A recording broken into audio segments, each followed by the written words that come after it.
11,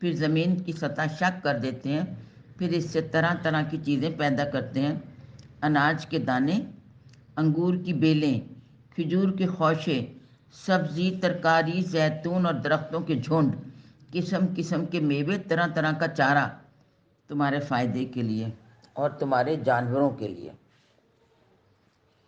number 8 سورہ النحل، سورہ النحل آیت نمبر 65-69 میں فرمان الہی ہے۔ ترجمہ: دیکھو چوپایوں میں تمہارے لیے غور کرنے اور نتیجہ نکالنے کی کتنی عبرت ہے۔ ہم ان کے جسم میں خون اور کثافت سے دودھ پیدا کرتے ہیں جو پینے والوں کے لیے بہترین مشروب ہے۔ کھجور، انگور، جس سے سرور یعنی فرد بخش اور اچھی غذا دونوں طرح کی چیزیں حاصل ہوتی ہیں، بلا شبہ اس بات میں باشعور لوگوں کے لیے بڑی نشانی ہے۔ اور تمہارے پروردگار نے شہد کی مکھی کی طبیعت میں یہ بات ڈال دی ہے کہ پہاڑوں میں، درختوں میں اور ان کی ٹہنیوں میں جو اس غرض سے بلند کی جاتی ہیں اپنے لیے گھر بنائیں، پھر ہر طرح کے پھلوں سے رس چوسیں، پھر اپنے پروردگار کے ٹھہرائے ہوئے طریقے سے کامل فرمانبرداری کے ساتھ گامزن ہوں۔ اس کے جسم سے مختلف رنگوں کا رس نکلتا ہے جس میں انسان کے لیے شفا ہے۔ بلا شبہ اس میں تم لوگوں کے لیے بڑی نشانیاں ہیں، ان لوگوں کے لیے جو غور و فکر کرتے ہیں۔ نمبر 9 سورہ واقعہ آیت نمبر 63 اور 73 میں اللہ تعالیٰ فرماتا ہے، کیا تم نے اس بات پر، آیت نمبر 63 سے 73، اللہ تعالیٰ فرماتا ہے، کیا تم نے اس بات پر غور کیا کہ جو تم کاشتکاری کرتے ہو اس کو تم اگاتے ہو یا ہم اگاتے ہیں؟ اگر ہم چاہیں تو اسے چورا چورا کر دیں اور تم صرف یہ کہنے کے لیے رہ جاؤ کہ ہمیں تو نقصان کا صرف تاوان ہی نہیں دینا پڑے گا، بلکہ ہم تو اپنی محنت کے سارے فائدوں سے محروم ہو گئے۔ یہ بات بھی تمہارے سامنے ہے کہ جو پانی تم پیتے ہو اسے کون برساتا ہے؟ تم برساتے ہو یا ہم برساتے ہیں؟ اگر ہم چاہیں تو اسے کڑوا کر دیں۔ کیا اس نعمت کے لیے ضروری نہیں کہ تم اللہ تعالیٰ کا شکر ادا کرو؟ یہ بات بھی تمہارے سامنے ہے کہ جو آگ تم سلگاتے ہو اس کے لیے لکڑی تم نے پیدا کی ہے یا ہم پیدا کرتے ہیں اور اسے یعنی آگ کو مسافر کے لیے فائدہ بخش بنا دیا۔ نمبر 10 سورہ النجم آیت نمبر 19-22 ترجمہ: پس کیا دیکھا تم نے لات کو، عزا کو اور منات کو؟ یہ تینوں بتوں کے نام ہیں، لات، عزا اور منات۔ کیا دیکھا تم نے لات کو اور عزا کو اور منات کو؟ کیا تمہارے لیے نر ہے اور اس کے لیے مادہ؟ اس لیے اپنے لیے تو بیٹے پسند کرتے ہو اور فرشتوں کو اللہ کی بیٹیاں کہتے ہو۔ یہ کیسی بانٹ ہے؟ یہ سارے نام تم نے اور تمہارے آباء اجداد نے رکھ لیے ہیں اور اللہ نے ان کے لیے کوئی سند نہیں اتاری، مگر یہ اپنے گمان کی پیروی کرتے ہیں۔ سورہ واقعہ نمبر 11 ہے۔ سورہ واقعہ آیت نمبر 58-61 ترجمہ: کیا تم نے اس بات پر غور کیا؟ بھلا دیکھا تم نے جو پانی تم ٹپکاتے ہو، کبھی خیال کیا کہ اس کو تم پیدا کرتے ہو یا ہم پیدا کرتے ہیں؟ اور ہم نے تمہارے لیے موت کو مقرر کر دیا ہے اور ہم اس سے عاجز نہیں ہیں کہ تمہیں یہاں سے کہیں اور لے جائیں اور پھر تمہاری جگہ کوئی اور مخلوق جو تم ہی جیسی ہو یہاں لا بسائیں۔ نمبر 12 سورہ طلاق آیت نمبر 12 میں اللہ تعالیٰ فرماتا ہے، اللہ وہ ہے جس نے 7 آسمان اور 7 زمینیں بنائیں اور ان کے درمیان اللہ تعالیٰ کے احکام نازل ہوتے رہتے ہیں اور سب کا انتظام باقاعدگی سے ہوتا رہتا ہے۔ یہ اس لیے کہ تم جان لو کہ اللہ ہر چیز کر سکتا ہے اور اللہ کے علم میں ہر چیز ہے۔ نمبر 13 سورہ النبا آیت نمبر 6-16 اللہ تعالیٰ فرماتا ہے ترجمہ، کیا ہم نے زمین کو بچھونا اور پہاڑ کو میخیں نہیں بنایا؟ اور تم کو ہم نے جوڑا جوڑا بنایا؟ اور کیا ہم نے تمہاری نیند کو تمہاری تھکاوٹ دور کرنے کا طریقہ نہیں بنایا؟ اور بنایا ہم نے رات کو اوڑھنا یعنی آرام کرنا، اور دن کو کمانے کا وقت، اور تمہارے اوپر 7 سخت آسمان بنائے یعنی چھت بنائی، پھر سورج کو روشنی اور گرمی کے لیے پیدا کیا، اور پھر ہم نے تمہارے لیے سورج کو روشنی اور گرمی کے لیے پیدا کیا، اور پھر پانی بھرے بادلوں سے پانی کا ریلا اتارا تاکہ ہم اس سے اناج اور سبزہ پیدا کریں اور باغ سرسبز ہو جائیں پتوں میں لپٹے ہوئے۔ یہ سب کچھ تمہارے لیے کیا ہے۔ اگر ہم غور کریں تو ایک دانہ گندم سے انسانی غذا کے لیے 920 دانے پیدا ہوتے ہیں، یعنی اگر زمین میں ہم 1 من یا 1.25 من بیج بوئیں تو انسانی غذا کے لیے 40 سے 50 من گندم پیدا ہوتی ہے۔ تو یہ سب کچھ کرنے والا کون ہے؟ جو ایک ماں کی طرح ہماری ہر ضرورت کا خیال رکھتا ہے۔ اس نے ہمارے لیے دنیا میں ہر طرح کی سہولت اور ہر طرح کا رزق فراہم کیا ہے۔ اس نے اونٹ، گائے، بھیڑ، بکری، مرغی، بٹیر کا گوشت ہم پر حلال کیا، ان میں سے جو ہمیں بھائے ہم استعمال کریں۔ اس نے تمام جانوروں پر ہمیں قدرت دے دی ہے، کچھ کو ہم کھاتے ہیں اور کچھ پر ہم سواری کرتے ہیں۔ اس نے زمین سے طرح طرح کا رزق نکالا اور پھر طرح طرح کے پھل پیدا کیے۔ زمین میں جس قدر رزق اور پھل ہیں ہم ان کی گنتی نہیں کر سکتے۔ قرآن پاک اللہ تعالیٰ کا کلام ہے، کلام الہی۔ قرآن پاک مخلوق نہیں ہے، قرآن پاک خالق کا کلام ہے، خالق کے اندر سے یعنی خالق کے باطن سے نکل کے آنے والی چیز ہے۔ ہم جتنا بھی اس پر غور کریں گے اس کے معنی اور مطالب ہم پر واضح ہوتے چلے جائیں گے۔ ایک عام آدمی کی حیثیت ہی کیا ہے؟ مفسرین اور مجتہدین نے مل کر اس پہ غور و غوص کر کے اس کے ترجمے اور تفاسیر لکھی ہیں، لیکن کوئی مجتہد یا کوئی مفسر یہ نہیں کہہ سکتا کہ مجھے قرآن پاک کے مطالب پر مکمل آگاہی نصیب ہو گئی ہے، اس لیے کہ خالق کا کلام ہے، ہم مخلوق ہیں۔ مخلوق ختم ہوتی رہے گی لیکن کلام الہی کی تفسیر کبھی ختم نہیں ہوگی۔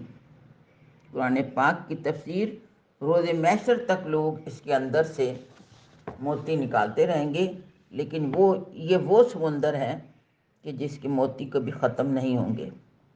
ہمارا سب سے بڑا المیہ یہ ہے کہ ہم میں سے 99% لوگ بائی چانس مسلمان ہیں۔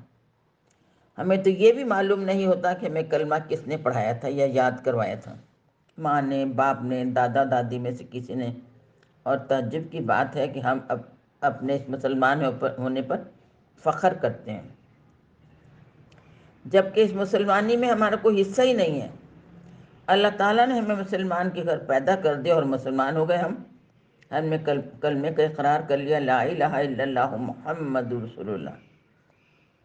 یہ اقرار بچپن ہی میں ہم نے کر لیا۔ یہ اقرار باللسانی ہے، یعنی زبان سے اقرار، جس کے ساتھ ہی نماز، روزہ، زکوٰۃ، ذکر وغیرہ ہم پر لازم ہو گیا، گویا ہم اسلام لے آئے۔ لیکن ہمیں معلوم ہونا چاہیے کہ ہم نے ایک بہت بڑا اقرار کیا ہے، لا الہ الا اللہ محمد رسول اللہ، نہیں کوئی معبود مگر اللہ، اور محمد صلی اللہ علیہ وآلہ وسلم اللہ کے رسول ہیں۔ اب اس اقرار کے بعد ہمیں یہ دیکھنا ہے کہ جس ہستی کو ہم نے اپنا معبود کہا ہے وہ ہم سے کیا چاہتا ہے، کیا کرنے کو کہتا ہے، کون سی چیزیں پسند کرتا ہے، کن چیزوں کو ناپسند کرتا ہے، اور اس نے ہمارے لیے کیا احکام دیے ہیں، کیا حلال اور کیا حرام کہا ہے، کیا حلال کیا ہے اور کیا حرام کیا ہے۔ یہ تمام چیزیں کہاں سے معلوم ہوں گی؟ اس محبوب کی کتاب سے یعنی قرآن پاک سے۔ تو کلمہ لا الہ الا اللہ کا زبانی اقرار تو کر لیا، لیکن تصدیق بالقلب اس وقت تک نہیں ہوگا جب تک ہم پورے قرآن پاک کو کم از کم 1 مرتبہ ترجمے سے نہ پڑھ لیں۔ یہ تذکر بالقرآن میں آئے گا۔ یعنی اللہ تعالیٰ نے اپنی مخلوق میں سے ہر ایک کو اتنا شعور دیا ہے کہ ایک مرتبہ بھی اگر وہ سرسری طور پر قرآن پاک کو پڑھے گا تو اس کا وہ مطلب اس کے سمجھ میں آ جائے گا جو اس کے لیے عمل کرنے کے لیے آسانی پیدا کر دے گا۔ پوری سورۃ مبارکہ کا ایک مرتبہ مطالعہ نہ کر لیں، اب ہمیں ایک مرتبہ کم از کم قرآن پاک کو ترجمے سے پڑھ لینا ہے اور ایک مرتبہ سیرت مبارکہ کا، نبی کریم صلی اللہ علیہ وسلم کی سیرت کا مطالعہ کر لینا ہے۔ اس کا مطلب کوئی یہ نہ نکال لے کہ پورے علوم کا جامع ہونا ضروری ہے۔ ہم نے لفظ استعمال کیا کم از کم ایک مرتبہ مطالعہ، جس سے مجھے بالا تمام سوالات کے آسان ترین جواب ہمارے سامنے آ جائیں گے۔ دین کا اتنا علم حاصل کرنا فرض عین ہے۔ فرض عین وہ فرض ہے جو ہر مسلمان پر لازم ہے۔ فرض عین پورا علم حاصل کرنا فرض کفایہ ہے۔ فرض کفایہ امت میں سے کچھ لوگ ادا کر دیں تو باقی سب کی طرف سے ادا ہو جاتا ہے۔ فرض عین کیا ہے؟ تذکر، قرآن پاک کا تذکر، یعنی کم از کم ایک مرتبہ ترجمے سے اس کو پڑھ لینا، سرسری ترجمے کے ساتھ۔ نماز، روزہ، حج، زکوٰۃ، یہ سب فرض عین ہیں، ہر مسلمان پر فرض ہیں۔ اور فرض کفایہ کیا ہے؟ جو امت میں سے کچھ لوگ بھی ادا کر دیں تو ہم سب کی طرف سے بھی ادا ہو جائے گا۔ وہ کون سے فرض ہیں؟ علماء کا وجود فرض کفایہ ہے، یعنی مکمل دین کا علم حاصل کرنا فرض کفایہ ہے۔ نماز جنازہ فرض کفایہ ہے، اعتکاف فرض کفایہ ہے۔ جی کچھ لوگ ادا کر دیں تو سب کی طرف سے ادا ہو جائے گا، لیکن اگر کچھ بھی نہیں کریں گے، کوئی ایک بھی نہیں کرے گا تو تمام مسلمان گناہ گار ہوں گے۔ نبی کریم صلی اللہ علیہ وسلم کے دور میں منافقین بھی نبی کریم صلی اللہ علیہ وآلہ وسلم کے سامنے کلمہ پڑھتے تھے، نماز روزہ کرتے تھے اور کہتے تھے اے محمد صلی اللہ علیہ وسلم ہم ایمان لے آئے ہیں۔ لیکن اللہ تعالیٰ نے ان کے بارے میں فرمایا، سورہ الحجرات آیت نمبر 14، ترجمہ: اے محمد صلی اللہ علیہ وآلہ وسلم یہ کہتے ہیں کہ ہم ایمان لے آئے، ان سے کوئی ایمان نہیں لائے، یہ صرف اسلام لائے ہیں۔ ایمان تو ابھی ان کے دلوں میں اترا ہی نہیں ہے۔ اب اس کا مطلب یہ ہوا کہ اسلام زبان سے اقرار اور ایمان دل سے یقین کا نام ہے۔ اسلام زبان سے اقرار اور ایمان دل سے یقین کا نام ہے۔ جو لوگ قرآن پاک کو ترجمے سے پڑھتے ہیں ان کو جلدی علم ہو جاتا ہے کہ جو ہستی قرآن پاک میں یہ کہہ رہی ہے وہ کون ہے، جس نے ایسا کیا اور جس نے ایسا کیا، کہ وہ خود ہی بتا بھی رہی ہے کہ وہ کون ہے۔ سورہ لقمان آیت نمبر 10، ترجمہ: اور وہی تو ہے جس نے آسمان سے پانی اتارا جس کے ذریعے ہر قسم کے اعلیٰ جوڑے پیدا کیے۔ سورہ آل اعراف آیت نمبر 189، ترجمہ: وہی تو ہے جس نے تخلیق کیا تمہیں نفس واحد سے، پھر اسی سے اس کا جوڑا بنایا۔ سورہ یاسین آیت نمبر 36، ترجمہ: پاک ہے وہ ذات جس نے تخلیق کیا جوڑوں کی صورت میں ان چیزوں میں جنہیں زمین اگاتی ہے اور خود ان کے نفسوں میں اور ان چیزوں میں جن کا وہ علم نہیں رکھتے۔ سورہ روم آیت نمبر 21، ترجمہ: اور ان نشانیوں میں ایک نشانی یہ ہے کہ تمہارے لیے تمہاری جنس سے جوڑے بنائے کہ آرام پاؤ، اور تمہارے درمیان محبت اور رحمت پیدا کی۔ اس میں نشانیاں ہیں ان لوگوں کے لیے جو تفکر کرتے ہیں۔ سورہ انعام آیت نمبر 2، ترجمہ: وہی تو ہے جس نے تم کو مٹی سے پیدا کیا، پھر مرنے کا ایک وقت مقرر کیا۔ پھر مرنے کا یعنی وہی تو ہے جس نے تمہیں مٹی سے پیدا کیا، پھر ایک وقت مقرر کیا یعنی مرنے کا، اور ہر کسی کی موت اس کے ہاں مقرر ہے، پھر بھی تم شک کرتے ہو۔ سورہ کہف آیت نمبر 49، ترجمہ: کوئی چھوٹی سی چھوٹی اور بڑی سی بڑی بات ایسی نہیں ہے کہ قرآن پاک میں نے جس کی وضاحت نہ کر دی ہو۔ اللہ تعالیٰ نے سورہ فاتحہ آیت نمبر 1 میں فرمایا، ترجمہ: تمام تعریفیں اللہ ہی کے لیے ہیں جو تمام عالمین کا رب ہے۔ سورہ انبیاء آیت نمبر 107 میں فرمایا، ترجمہ: اور ہم نے آپ کو نبی کریم صلی اللہ علیہ وسلم کو اور ہم نے آپ کو تمام عالمین کے لیے رحمت بنا کر بھیجا ہے۔ تو اس کا مطلب یہ ہوا اللہ تعالیٰ بحیثیت خالق کے رب العالمین ہے، اور نبی کریم صلی اللہ علیہ وسلم رحمت للعالمین۔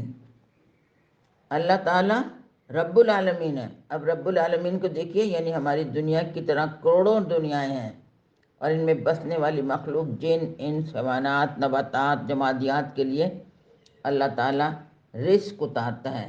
رزق یہاں پر رزق سے مراد خالی روٹی نہیں ہے، بلکہ رزق سے مراد بچپن، جوانی اور بڑھاپے کے تقاضوں کے مطابق وسائل کا اتارنا ہے۔ یعنی اللہ تعالیٰ ہر مخلوق کی مختلف طبیعتوں اور تمام تر ضروریات کے مطابق وسائل پیدا کرتا ہے۔ اللہ تعالیٰ بحیثیت ذات ان تمام اوصاف سے ماورا ہے جو مخلوق میں پائی جاتی ہیں۔ اللہ تعالیٰ یکتا ہے، جبکہ مخلوق یکتا نہیں ہے۔ یکتا کا مطلب بے مثال، اللہ تعالیٰ جیسا کوئی نہیں، جبکہ مخلوق بے مثال نہیں ہے۔ اللہ تعالیٰ کو کسی کی ضرورت نہیں ہے، وہ محتاج نہیں ہے، ٹھیک ہے، جبکہ مخلوق محتاج ہے۔ اللہ تعالیٰ کسی کا باپ نہیں، کسی کی اولاد نہیں، اور اللہ تعالیٰ کا کوئی خاندان نہیں۔ اس نے پوری کی پوری تعریف خود سورہ اخلاص میں اپنی بیان کر دی ہے۔ وہ سب کچھ ہے، اس نے سب کچھ کیا ہے، اور وہی سب کچھ کر سکتا ہے۔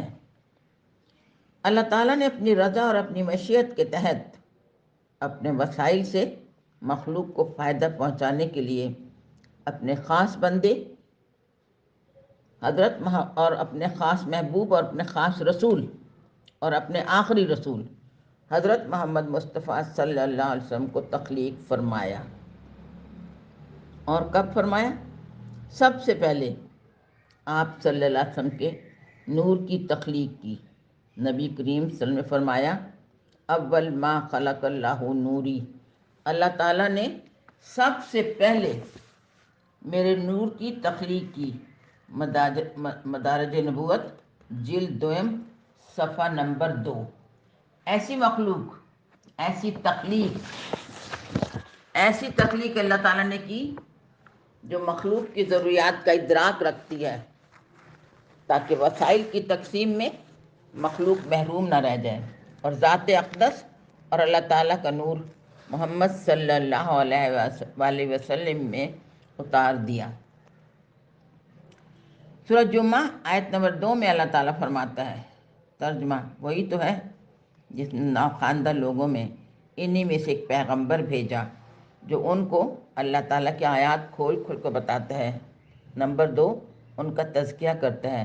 نمبر 3، ان کو کتاب و حکمت سکھاتا ہے، جبکہ وہ اس سے پہلے کھلی گمراہی میں تھے۔ سورہ مائدہ آیت نمبر 15 میں اللہ تعالیٰ فرماتا ہے، ترجمہ اللہ تعالیٰ کی طرف سے ایک نور اور ایک روشن کتاب تمہاری طرف آ چکی ہے۔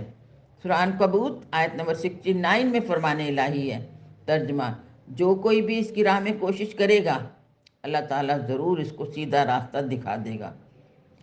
انسان کی سوچ میں مثبت اور منفی دونوں شانیں موجود ہوتی ہیں۔ ایک حکایت سے اس کو واضح کیا جاتا ہے، مثبت اور منفی۔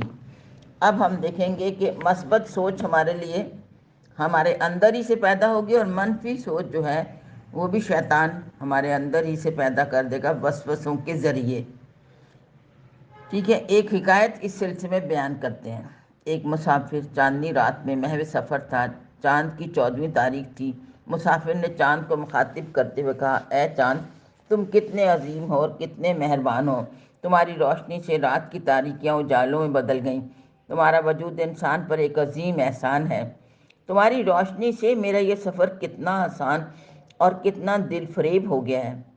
چاند کی تعریف کرتے ہوئے مسافر راستہ قطع کرتا رہا اور چاند کی تعریف کرتا رہا۔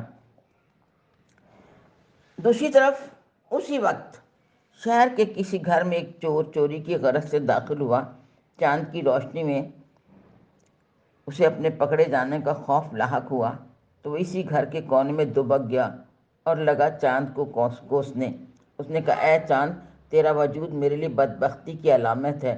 تو نے میری آزادی اور میرے رزق میں رکاوٹ ڈال دی ہے۔ کاش کوئی سیاہ بادل تجھے ڈھانپ لے۔ مجھے تیرا چہرہ کبھی بھی دلکش محسوس نہیں ہوا۔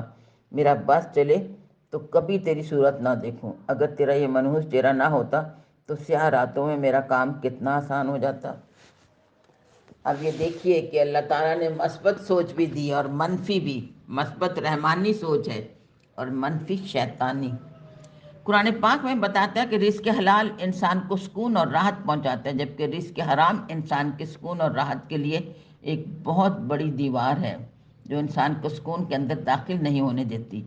رزق حرام سے بھی آٹا خرید کر روٹی پکائی جاتی ہے، پیٹ بھرتا ہے، یعنی بھوک کا تقاضا ایک علم ہے کہ بھوک لگ رہی ہے۔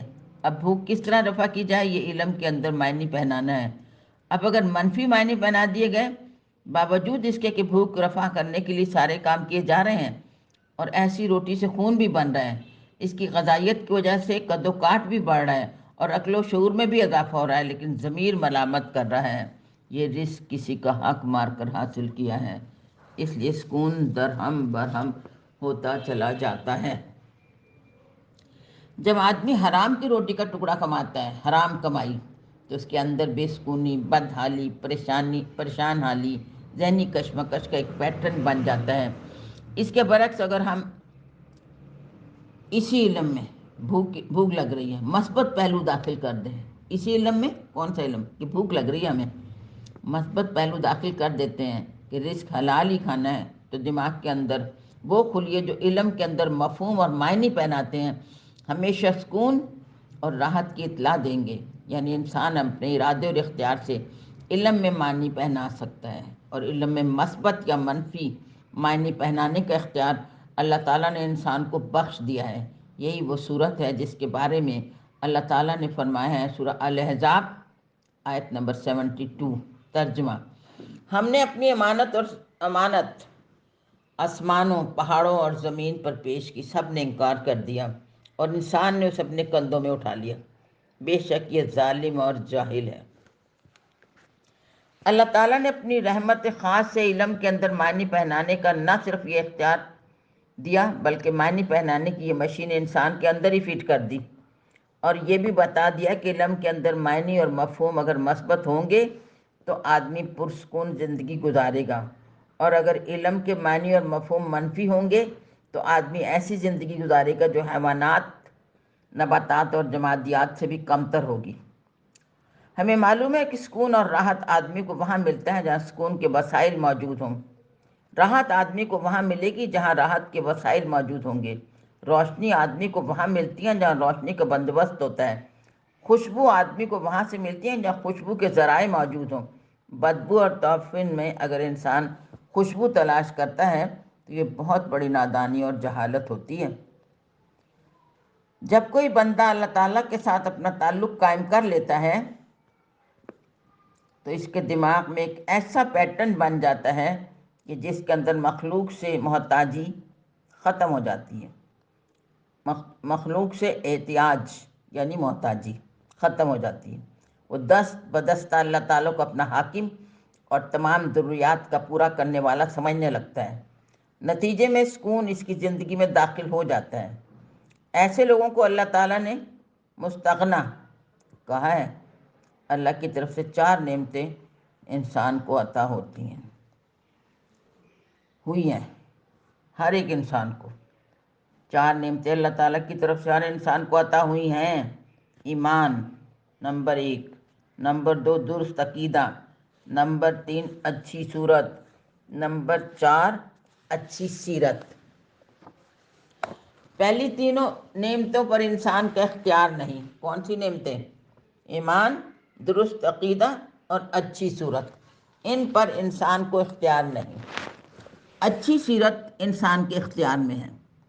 اللہ تعالیٰ نے جب انسان کو ایمان، درست عقیدہ اور اچھی صورت عطا کی تو اب انسان کو بھی چاہیے کہ وہ چوتھی نعمت کو حاصل کرنے میں کوتاہی نہ کرے۔ اللہ تعالیٰ کو حسن سیرت مطلوب ہے۔ کیا مطلوب ہے؟ اللہ تعالیٰ کو حسن سیرت مطلوب ہے۔ مرض دل کی دوا، مرض دل، امراض دل بلکہ کہنا چاہیے، امراض دل کی دوا کتاب اللہ قرآن پاک میں موجود ہے، بشرطے انسان تفکر اور تدبر کرے۔ ہمیں یہ نقطہ یاد رکھنا چاہیے کہ اللہ تعالیٰ نے حضرت عیسیٰ علیہ السلام کو فرمایا تھا، اے فرزند مریم، اے فرزند مریم، پہلے اپنے نفس کو نصیحت کر، اگر اس نے نصیحت قبول کر لی تو پھر لوگوں کو نصیحت کرنا، ورنہ شرمسار ہو جاؤ گے۔ اگر ہماری نظر ٹھیک ہو جائے تو سب کچھ حاصل ہو جاتا ہے۔ نظر کے معنی ہے کہ جس شے پر بھی نظر ڈالیں اس شے کے اندر بس اللہ ہی نظر آئے، موجودات میں اللہ تعالیٰ کے علاوہ کچھ ہے ہی نہیں۔ جو شخص اس درجے پر پہنچ جاتا ہے، ہدایت کی ابتدا سے ہدایت کی انتہا پر پہنچ جاتا ہے۔ جو لوگ اللہ تعالیٰ کی اطاعت اور فرمانبرداری، تحسین، آفرین اور ثواب کی نیت سے نہیں کرتے، ان کی نظر میں صرف اور صرف اللہ اور اللہ کی رضا ہی رہتی ہے، بارگاہ عزت تک ان کی رسائی ہو جاتی ہے۔ جو لوگ اللہ تعالیٰ کی اطاعت اور فرمانبرداری، تحسین، آفرین، ٹھیک ہے نا، یہ صرف خدمت خلق کے لیے کرتے ہیں، ان کی نگاہ میں یہ نہیں ہوتا کہ ہمیں اس سے ثواب ملے، ان کی نگاہ میں بس صرف اللہ کی رضا ہوتی ہے، ٹھیک ہے۔ وہ یہ نہیں سوچتے کہ ہم فلاں چیز سے ہمیں ثواب ملے، فلاں چیز سے ہمیں ثواب ملے، نہیں، بلکہ وہ سوچتے ہیں بس یہ جو کام ہم کر رہے ہیں، خدمت خلق یا جو کچھ بھی اللہ کی راہ میں ہم کر رہے ہیں، بس اللہ ہم سے راضی ہو جائے۔ ان کی نظر میں صرف اور صرف اللہ اور اللہ کی رضا ہی رہتی ہے، بارگاہ عزت تک ان کی رسائی ہو جاتی ہے۔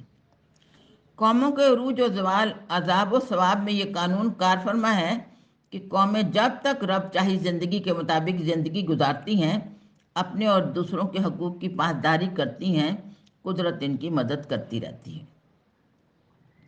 جب کوئی قوم اللہ تعالیٰ کے بنائے ہوئے قانون کی پاسداری نہیں کرتی تو گویا وہ قانون الہی سے انحراف کرتی ہے۔ قدرت سے انحراف کا مطلب یہ ہے کہ آدمی اتنا مغرور، اتنا خود سر، خود پسند ہو گیا ہے کہ وہ قدرت کا تعاون ہی نہیں چاہتا۔ آج کل یہی صورتحال ہو گئی ہے، خود غرضی عام ہو گئی ہے، بعضوں نے اللہ تعالیٰ کی آیات کو کاروبار بنا لیا ہے۔ ہمارے ملک میں یہ کاروبار ربیع الاول میں خوب چمکتا ہے، ہر آدمی صالح بن گیا ہے، کسی کو نہ تو اپنی اصلاح کی ضرورت ہے اور نہ ہی اپنی اصلاح کی فکر ہے، اور نہ ہی اپنی اصلاح اگر کوئی کرے تو کروانا پسند کرتا ہے۔ ہر آدمی چاہتا ہے کہ دوسروں کی اصلاح کرے۔ کھانے پینے کی اشیاء میں ملاوٹ کرنے سے ہمارا معاشرہ خطرناک بن گیا ہے، لوٹ مار کا بازار گرم ہے، کوئی جادو کے نام پر لوٹ رہا ہے اور کوئی جادو کے نام پر لٹ رہا ہے۔ زندگی ٹوٹ رہی ہے، انسانیت کر رہی ہے، غریب ہے وہ پستا ہی چلا جا رہا ہے۔ اللہ تعالیٰ کے نظام میں نہ کہیں اتفاق ہے، نہ کہیں احاطہ، نہ کوئی مجبوری۔ جب کسی بندے کے اندر یہ بات یقین بن جائے کہ سب کچھ اللہ تعالیٰ کی طرف سے ہے تو خود بخود آدمی یہ سوچنے پر مجبور ہو جاتا ہے کہ کائنات کا حاکم اعلیٰ صرف اور صرف اللہ تعالیٰ کی ذات ہے۔ ایک بات ہمیں اچھی طرح نوٹ کر لینی چاہیے کہ ہر شے، چاہے وہ ریت کا ذرہ ہی کیوں نہ ہو، شعور رکھتی ہے۔ جب کوئی قوم قانون الہی سے انحراف کرتی ہے تو وہ دراصل وہ قدرت کے کاموں میں دخل اندازی کرتی ہے، پھر قدرت اس کو اپنے سسٹم سے باہر پھینک دیتی ہے۔ انبیاء کی تعلیم سے اختلاف، تفرقہ بازی، دہشت گردی، رب چاہی زندگی سے انحراف، یہ سب قدرت سے انحراف ہے۔ جب قدرت ناراض ہو جاتی ہے تو اس کا نظام، اس کا کون سا نظام ہے؟ قوم کو چلانے کا منظم سسٹم، یہ نظام ہے اس کا۔ جب قدرت ناراض ہو جاتی ہے تو اس کا نظام ٹوٹ جاتا ہے، یعنی قوم کو چلانے کا منظم سسٹم جو ہوتا ہے وہ ٹوٹ جاتا ہے۔ اس نظام کو توڑنے کے لیے قدرت کیا طریقہ اختیار کرتی ہے؟ یہ قدرت کا اپنا انتخاب ہے، آندھی کے ذریعے، پانی کے طوفان کے ذریعے، زلزلے کے ذریعے، یا پھر چنگھاڑ کے ذریعے۔ مکر و فریب، ناجائز ذرائع سے دولت جمع کرنا بھی ایک کوشش ہے، جس میں ذاتی غرض 90% اور عوام بلکہ 98% اور عوام کا فائدہ صرف 2% ہوتا ہے یا کبھی 0% ہوتا ہے۔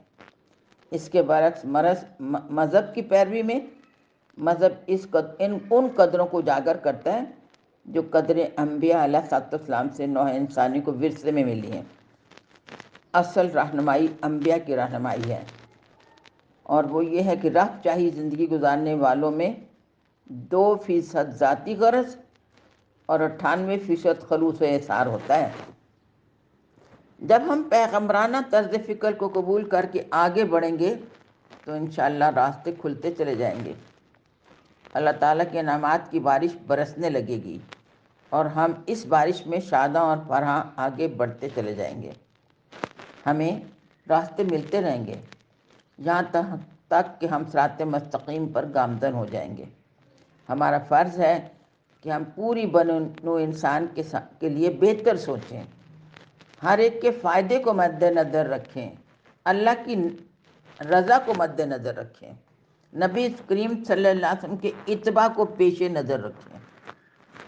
نوجوان نسل کی ذمہ داری ہے کہ مخلوق میں اخلاق اور احسار کے جذبے کو فروغ دیں اور پیغمبرانہ تعلیمات پر عمل کریں اور پھر کروائیں۔ پیغمبرانہ تعلیمات کا نچوڑ یہ ہے کہ کائنات اللہ تعالیٰ کا ایک کنبہ ہے۔ اللہ تعالیٰ چاہتا ہے کہ کنبے کے تمام افراد مل جل کر خوشی خوشی رہیں۔ ہم اللہ تعالیٰ کی رضا اس صورت میں حاصل کر سکتے ہیں جب ہم ایک روحانی انسان بن جائیں۔ روحانی انسان وہ ہوتا ہے جو پیغمبرانہ طرز فکر اختیار کر لے۔ یہی طرز فکر ہمیں بتاتی ہے کہ انسان کتنا ہی بااختیار اور صاحب عمل کیوں نہ ہو جائے، وہ مشیت کا پابند ہے۔ زاویہ نظر میں اگر پیغمبرانہ طرز فکر ہے تو آدمی صراط مستقیم پر قائم رہتا ہے، اور اگر انسان کے اندر شیطانی طرز فکر ہے تو وہ وسوسوں میں گھیر لیا جاتا ہے، اور انسان جس قدر شک اور وسوسوں میں گرفتار ہوتا ہے اتنا ہی صراط مستقیم سے دور ہوتا چلا جاتا ہے۔ اللہ تعالیٰ نے قرآن پاک میں سورہ فاتحہ میں سب سے بڑی دعا انسان کے لیے تجویز کی ہے اور بتائی ہے، وہ ہے صراط مستقیم کا حصول۔ اللہ تعالیٰ ہمیں اس صراط مستقیم پر گامزن کر دے جس کے لیے اس نے قرآن پاک میں ہمیں تلقین فرمائی ہے۔ وآخر الدعوانا ان الحمد للہ رب العالمین، صلی اللہ تعالیٰ علی حبیبہ محمد وآلہ وسلم۔